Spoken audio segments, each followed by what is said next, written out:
Hello guys, and welcome back to the channel. So now guys, the biggest indictment of the Buhari regime are the sort of people who actually rallied round to support Atiku Abubakar during the last presidential election in February 2019. So that is the biggest indication of the failings or the failure that the Buhari regime has been. And if you look at the character of Atiku Abubakar, this highlights even more how massive a failure the Buhari regime has been. So the likes of Obasanjo came out to anoint Atiku Abubakar.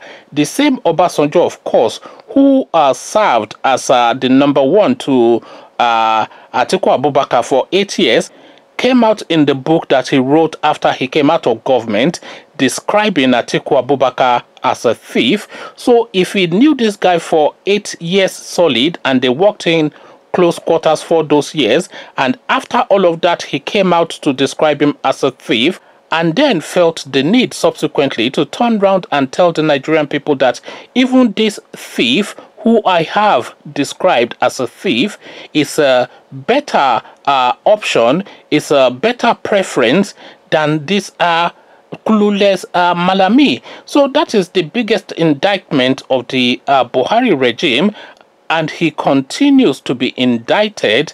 As guys, I bring you this. I chose Atiku in 2019 election because nothing was changing with Buhari. So Dele Mahmood is the person speaking now. So another big name, he's big at least in the media. He's now coming out to say again that he also feels that this Buhari regime is not something that the Nigerian state can endure for too much longer. So again, the headline, I chose Atiku in 2019 election because nothing was changing with Buhari, a headline attributed to Dele Mahmood. So now let's now see what the publisher has to say. Nigerian publisher and former presidential candidate, I never even knew that about him. Every man and his dog is a presidential candidate within the Nigerian space. We take it again. Nigerian publisher and former presidential candidate Dele Mahmood has disclosed why he switched camps in the 2019 presidential election and supported Atiku Abubakar of the People's Democratic Party. Dele Mahmood said this in an interview with Osasu Igbenedion on the Osasu show, that nothing was changing with the Buhari presidency, which has crippled the independence of both the National Assembly and the judiciary. The renowned journalist stated that Nigeria is practicing pseudo-democracy as the All Progressive Congress APC now controls INEC, the military, National Assembly, and the judiciary. Mahmood said, I believe that the APC did not show capacity for the change they promised when they came in 2015. And after a few interventions, and writing columns upon columns, writing open letters to the president, and I could see that nothing was changing, of course, I had to try the next person.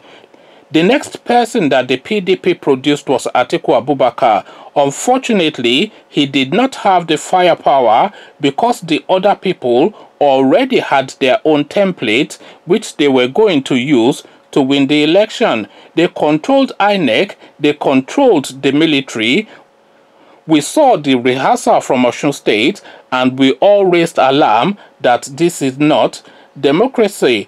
Commenting on the annulment of the 1993 election, Mahmood added, I was one of the media campaigners for Chief Moshood Abiola, who was the flag bearer of the Social Democratic Party SDP at the time, and whom we believed won the election, no doubt about that. I was not in Nigeria when the whole saga started because Chief Abiola had sent me to Vienna, Austria, to represent him and deliver a goodwill message to Chief Gani Fawehinmi, who was receiving Democracy Award on June 11. So I was not even in Nigeria on June 12. I left Vienna on June 12 to London. Then on June 13, I called the Concord newspaper in Nigeria owned by Moshood Abiola, and they told me that from the results they were collating from their own field officers, that Chief Abiola was coasting home to victory and were hoping for the results to be ready by Monday. So on Monday morning, I put a phone call across to a friend in Lagos, the publisher of this day newspaper, Prince Nduka Obiagbana, who said he had been trying to reach me because those days there were no mobile phones like now. He said he has been looking for me, that I should try and reach Chief Abiola urgently because he was going to win the election, but the military will not give it to him. I have never heard anything like that in my entire life. So I started arguing with him and said this is not possible. If he wins, he wins. There is nothing the military can do. Chief Fawehinmi flew in from Vienna that Monday to London. So I told him what Nduka had mentioned to me, and Chief said it is not possible, and if that happens, the military would have a tough fight on their hands. To cut a long story short, we departed London and came in on June 16, being Wednesday, and while at the airport, the message reached us that the military had stopped the counting of the election results and were preparing for the eventual annulment. We got back to Nigeria and the struggle started from there. Of course, I was part of that struggle. All I had was my pen and I started writing from all cylinders from that June till the end of July, when the police from Force Headquarters invaded my home in the morning and took me away. Mahmood further averred that Nigeria is still practicing pseudo-democracy and will only be free when the military mafia decide to hand over the country to civilians. So now the last sentence is really what sums it off, because of course, I mean, I don't even really have to tell you, of course, they are not practicing anything like a democracy in Nigeria. Of course they are not. You have the president appointing the INEC chief, the police chief, the military chief, etc. So if somebody appoints the INEC chief, what then loyalty does that INEC chief have to anything other than the person that appointed him? I was going to say anointed him, maybe that's a Freudian slip, but what loyalty other than to the person who appointed him? So this, of course, is what we saw play out. They were just effectively writing figures telling us that INEC has no database and all this kind of nonsense, all these countless billions and billions, and we're talking billions of dollars that were pumped into that process, only for them to just write figures and just announce it. Why don't you just write the figures in the first instance and save the country the money that was wasted on that charade that they describe as an election? Because of course, nothing, not even Idi Amin Dada of Uganda will be ashamed of what transpired in Nigeria in February 2019. Idi Amin will be ashamed that no, this is too shameful, I cannot do it. But it's happening, and it's happening in Nigeria, to the point that this guy is saying only what I have repeated endlessly on this channel. The whole of that February 2019 thing was an absolute farce, and if it's not corrected, then that country would never recover from it, because if they can do that and get away with it, then they will just continue to do it and escalate it more. And then if they get to that point, then because Buhari barely campaigned, you know, he ran away from the debate with Atiku Abubakar as he ran away with the debate from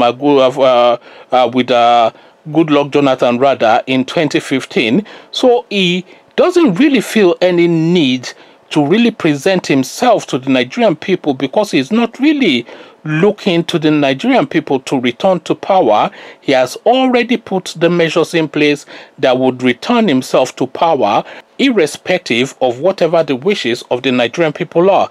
So this was always the case, and this was what transpired. Of course, the writing was on the wall, as this guy said, from Osun State, when they voted one person, but they just cancelled it and put their own man in. The writing was on the wall when they got rid of Walter Onnoghen as the chief of the Supreme Court, and then they put in their own man. The writing was on the wall when they appointed their own man as the INEC chief, and the writing is on the wall all the way through. So there was never any point in time that anybody with an IQ above double digits was ever of the thought that anything like democracy is taking place in Nigeria, especially under this dispensation that we have at the moment. Malam Buhari and his band of merry men, the dooms horsemen from the apocalypse or whatever, all these hideous people. So there's absolutely never any concept of democracy, to the point now that people of some standing are now looking to an element like Atiku Abubakar as the rescue of the Nigerian nation from somebody like Buhari. So that tells its own tale, and this tells it again. So you come tell tales to me then in the comment section, because this is a conversation that will be everlasting. It's an existential position for 200 million people who are caught in the vice grip of this AK-47 two-tail Malamis from the back of beyond. Come share thoughts, but before you do that, click on the red subscribe button so it turns grey. The bell button notifies you every time I drop a new video. Then come tell me now what you're making of this position that the country has gotten itself into in the comment section. So I'll leave you here. Carry this conversation on with you in the comment section, but here I say peace.